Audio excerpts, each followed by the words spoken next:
Okay, good afternoon, everyone, and welcome to the Boys Town Pediatrics Summer Newborn Expo. My name is Gabby, joined here today with Dr. Sarah Orr. Dr. Orr, how are you? I'm good. How are you? Great. Well, it's wonderful to have you for our very last day of the expo. So, if you are just now tuning in, we have gone live every single day on Facebook this week, talking about different topics as it relates to pregnancy, birth, and postpartum. So, we have a full playlist of Newborn Expo topics that I will make sure to link in the comments below. That way, if you've missed any lives from this week, you can rewatch. So, before we get into these discussion questions on preparing to go back to work after baby, I want to remind everyone that we are doing a giveaway for those watching live. So if you are interested in winning a Boys Town Press book bundle and play mat, please like this video and leave a comment below to be entered. And make sure you have RSVP'd for this Newborn Expo in order to be considered for our grand prize giveaway, which we will be announcing. And that is a newborn photo shoot with Nikki McLay Photography. All right, so let's hop into these questions, Dr. Orr. So, when preparing to go back to work after baby, I know it can be a very challenging time for many, and there's so many things to remember. So, what are some things that parents should consider when planning to go back to work? The first thing they should consider is childcare. So, do you want your child to go to a daycare? Does that look like an in-home daycare versus more of a larger established daycare? Or is family going to take care of baby when you go back to work? Other things that kind of go into that is when do you want baby to go into a daycare? So, a lot of the times, families will try to get that first set of vaccines at 2 months before they send them to daycare. The other things they should consider are their schedules, both for themselves and their partner. So, who's going to pick up baby from daycare or grandparents' house? Who's going to drop them off? Whose schedule works best, and those kinds of things. The other thing is if you're a breastfeeding mom, you've got to start thinking about pumping at work, what that's going to require, or if you need to start switching to formula, things like that, depending on what you do for your job. Yeah. So, what questions should we be asking when looking at daycares? There are lots of questions you can ask. One of the biggest ones is how many kids do you want your child to be around? So the size is a big one for a lot of parents. A lot of more of the established daycares tend to be larger, so they get interaction with more children, which can be great for their development, but also carries the risk of more viruses and things like that going around. Do you want a smaller environment, which might look like a more in-home type daycare, where you have a smaller population, which means lower number of viruses and things like that? Mm-hmm. Other things you want to look at are the hours that they're open. So it also needs to fit within your schedule. Can you drop them off before work? How long do you have after work to pick them up? Things like that. Yeah. Also, asking about their policies for when the child is ill. So, a Mm. lot of daycares will say that if your kiddo has a fever, you've got this amount of time to come get them. And is that reasonable for you or your partner? Also, what their policies are for sick kiddos. So, when do you need to pick them up versus when can they continue to watch them? What's required for them to go back to work? Things like that. Another thing I also recommend asking is what the daycare provides versus what you need to provide for kiddo when they go to daycare. So some daycares will provide meals, others will expect you to bring the meals with the kiddo. Obviously, that's for older kiddos. You'll always have to usually provide formula and breast milk for babies. Mm-hmm. How close is the location to either your work or your home is another good thing to look at when picking a daycare. Just again, it has to fit into your schedule. You have to be able to get there if kiddo's sick and other things like that. Yeah. So, how do we decide between an in home daycare and a daycare center? Number is one of them. So, again, how many kids do you want your children around? Also, every daycare and in home daycare, even amongst themselves, are very different. So, make sure that you're visiting them, talking to the person who runs them. Ask them about the type of schedule they have for kiddos. Some are more free play type areas where others have more structured learning, where they do, as the child develops, they do make sure to go through certain milestones and making sure they're learning their colors and their alphabet and things like that, where again, others are more free play. Yeah. Cost and location are another one. So, depending on the cost, one might be more affordable than the other, depending on where you're looking. I always say, though, if you're doing an in-home daycare, that's perfectly fine, but make sure that they are licensed. Those daycares do require licensing, which means they have to meet certain expectations in order to receive that license. But not everyone who advertises themselves are necessarily licensed. Great. So I see one question here below in the comments. Make sure to leave a comment below. You can answer or comment a question for Dr. Orr to be answered, or just leave a comment and let us know what you've enjoyed so far for this Newborn Expo to be entered to win today's giveaway. Okay, the next question is we're going to go into, just as you mentioned at the beginning, that breastfeeding and formula feeding are one of the concerns to think about when preparing to go back to work. So these next few questions address that. What should I know about pumping at work if I've never done it before? Yeah, so if you want to breastfeed, we definitely encourage you to continue to pump and deliver breast milk to their daycare or with grandparents, and then continue to breastfeed at home when you are there.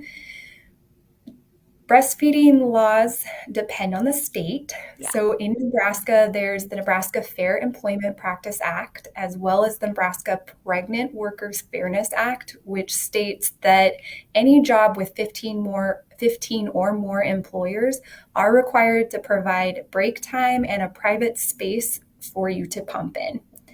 Now in Iowa, that's a little bit different.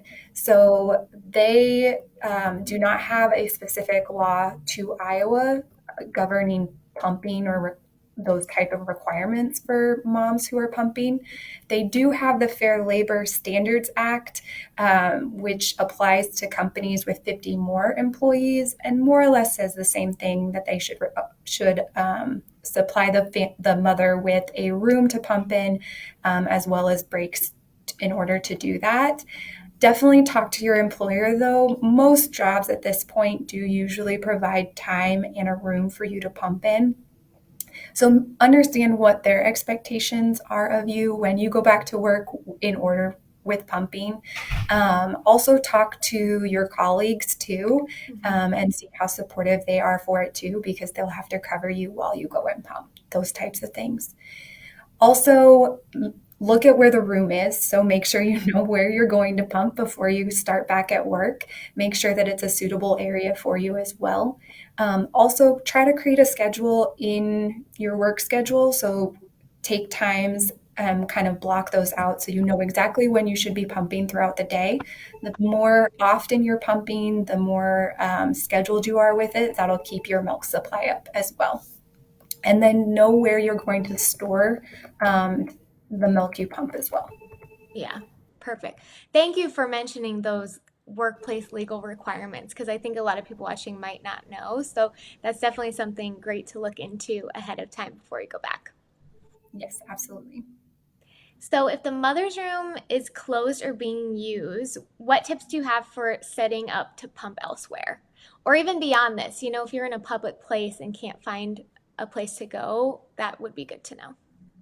Yeah. So the first thing is, if that room is closed, it is meant for you. So make sure you're talking to your job or your manager that there is an issue with the room. They should be supplying you with another room that is not a bathroom. Yeah. Those do not count, but another space, private space for you to pump in. That room should also have a sink so that you can clean the pump or rinse it out if you need to also. If you're out and about, obviously picking a space to pump in kind of is on your preference. So a quiet, safe space that you can stay in. So that might look like more like a bathroom if you just are out and about and don't have a lot of other options. Yeah, that's great. We did do a Facebook Live earlier this week with Dr. Zimmer on breastfeeding too. So if you want to learn more about that topic, we covered it already. You can check it out on our page. Okay, so This one pairs well too. If my work doesn't have a freezer for me to store my pumped breast milk in, should I keep it in a cooler until I get home, or what would you recommend for that? Yeah, so all of those laws actually don't state that that your job has to provide you with a freezer or fridge to store your milk in. Some jobs may do that, or they may just have a fridge on site that you can put the milk in. But definitely know that beforehand before you go back to work. And if they don't have a freezer or a fridge, then definitely bring a cooler, get ice packs in there ready to go, and you'll store it there and then take it home with you.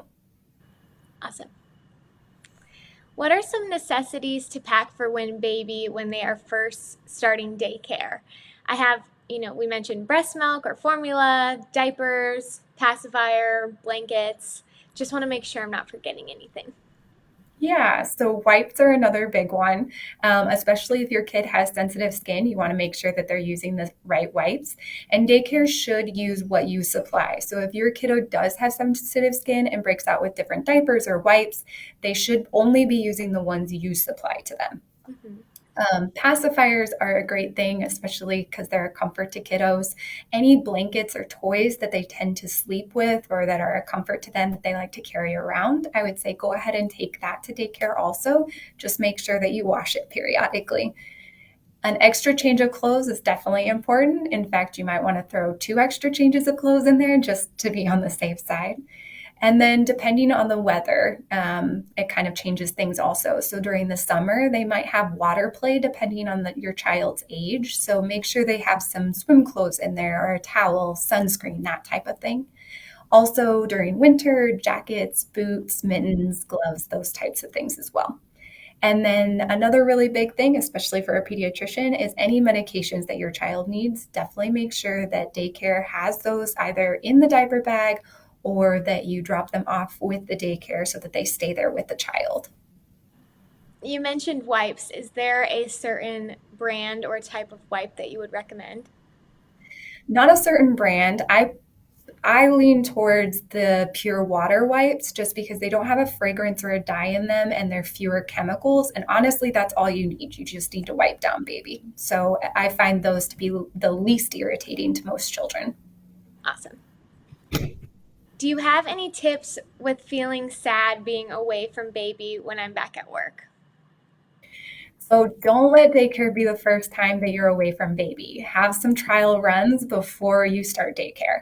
So if that means a friend or a family member coming and watch baby for just an hour while you and your partner go out for dinner, then do that.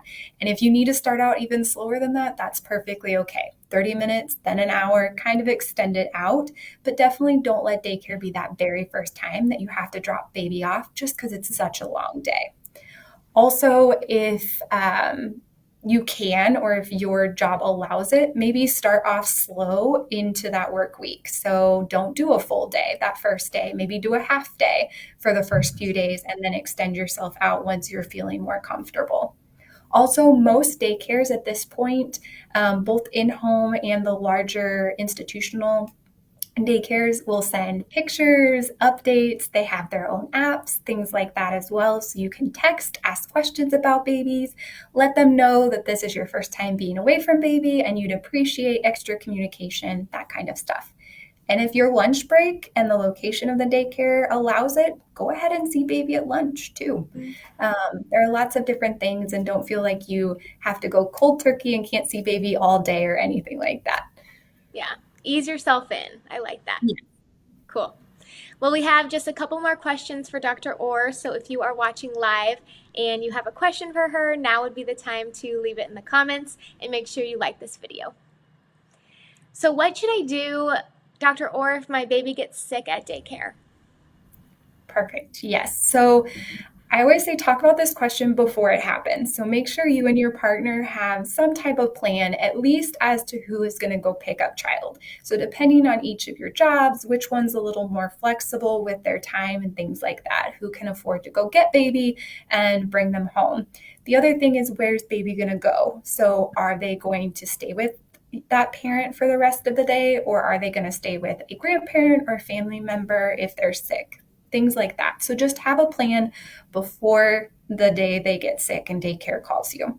Yeah. Also, know how much sick leave you have and how much PTO you have. That way, you're not feeling stressed if you do have to leave work to go get baby. Also, touch base with family again. Make sure to see if they have time off and can offer some support there as well. So, if grandparents are at home and they have the time and they don't mind, they could go pick up baby and keep them until you're off work, that type of thing. Also, talk to the daycare again. You want to know what they believe, what they're defining as a fever, and what their criteria for calling baby sick is. That way, you kind of know ahead of time. So, if your kiddo's coughing or feels warm, you kind of have an idea of whether or not you're going to go have to go pick up baby later, those types of things. And when maybe just not to take baby to daycare. Right. And then probably the last one is know what is required to take baby back to daycare. Okay. So every daycare is going to be a little bit different in what their requirements are going to be. And it also depends on what type of symptoms your kiddo is having.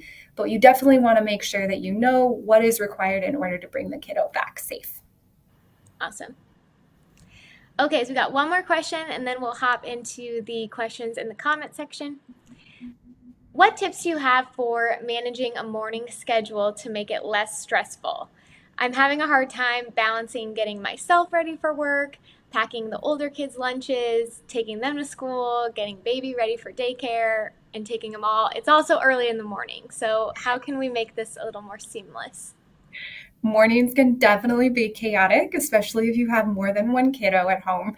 The first thing I recommend is prep the night before. So pack lunches, lay out clothes, prep those backpacks and diaper bags the night before so that everything is already in them that morning and ready to go. Also, if you can do baths or showers the night before, go ahead and do that too, so it's not something you're dealing with in the morning. Mm-hmm. The second recommendation I have is know who's in charge of what. So Yeah. kind of just delegate those tasks out. Is your partner the one waking up the kid? Who's the one getting breakfast ready? Who's helping the kids get dressed and doing their hair? Who's taking them to school? Who's taking them to daycare? Who has which kid? That kind of stuff. Mm-hmm. And then lastly, create a schedule. So have a time set for when the kiddos are supposed to be up, when they're supposed to be down for breakfast, when you need to leave the house, and what time you need to be at work. So having that kind of schedule laid out kind of keeps you on track so that you know what comes next and where you need to be next. But also remember to add in some wiggle room because life does happen. Yeah. Things don't always go to our schedule, especially when we have lots of kiddos running around. So add that wiggle room in there too. And if the day gets off, that's okay. Just improvise. So if you need to have breakfast in the car, that's perfectly fine. And if daycare needs to do her hair that day, that's perfectly fine as well. Yes. I love that. Okay, so I'm going to get into these questions here. What tips do you have for mom going back to work with a colicky baby who is also breastfed? Yeah, so for definitely make sure that they get used to a bottle periodically. So start pumping before they go back to daycare, especially those colicky babies who really like breastfeeding. That's going to be a transition for them going to that bottle while at daycare. If you're struggling getting them to take a bottle, I always recommend this be your partner's task because baby is very smart and knows that you do breastfeed. Yeah. And so they're going to want you to breastfeed if you're the one holding them. So giving them to somebody else to do the bottle feeds is going to encourage them to take that bottle a little bit better. And then make sure that you're talking to the daycare. Make sure that they understand that baby is a bit colicky, that know what let them know what seems to soothe baby best, what to try. And again, check in with the daycare as much as you need to those first few weeks just to make sure everything's going okay. Awesome. The next question is what tips do you have for looking for and asking about regarding safe sleeping arrangements at daycare? Yeah. So definitely ask where babies sleep or where the kiddos sleep. Um, you can eat. I recommend actually going to each place and walking through them, actually seeing the layout, making sure that the cribs are appropriate and everything like that, and actually seeing how they interact with the children too, I think is really important. But ask all the questions. So ask them what their nap schedule is, how late in it, like if they sleep through their nap time, do they wake them up, do they allow them to continue to sleep, that type of thing. How many children per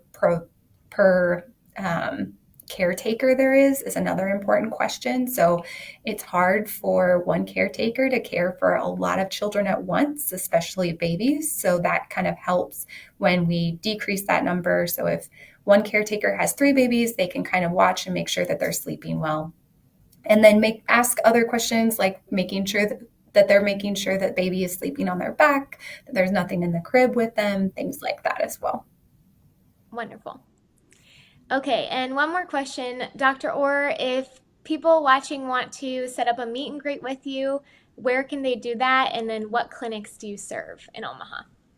Yeah, absolutely. So I am at the East Clinic for Boys Town.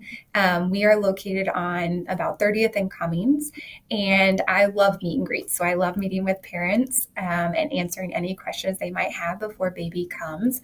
I think it's a great way to meet your pediatrician beforehand and make sure that you're a good fit. You can just call the clinic to make that appointment. I believe there's also a link online that you can do it as well. But definitely, if you just give us a call, we'll definitely get you in the right place. Awesome. Yes, and I do have that meet and greet form linked below, so you can fill that out and request an appointment with Dr. Orr or any of our other wonderful pediatricians. And for all of you stay-at-home moms that might be watching, we do have something for you. So even if you're not going back to work, we know being a stay-at-home mom in itself is a full-time job and probably more. So tonight at 6 o'clock p.m., Dr. Orr is going to be talking about a stay-at-home mom toolkit, survival kit that can kind of help you get into a routine of being home with baby if that is what you're doing. So make sure you tune in for that. And with that, I want to remind everyone to like and comment on this video. Tell us what you liked about this Newborn Expo. Tell us what you want to see next time if you have any more topic ideas. We love doing these and we love getting to know you through this process. So thanks everyone for watching this whole week. Thank you, Dr. Orr, for helping us wrap up the expo. Anytime. Awesome. Well, we will be announcing the winner of today's giveaway in the comment section, and then we'll announce the giveaway for the Nikki McLay newborn photography package in the event page. And that's it, I think, for me. So thank you, everybody, and have a great rest of your week. Good luck with your pregnancies and deliveries, and we'll see you soon. Bye-bye.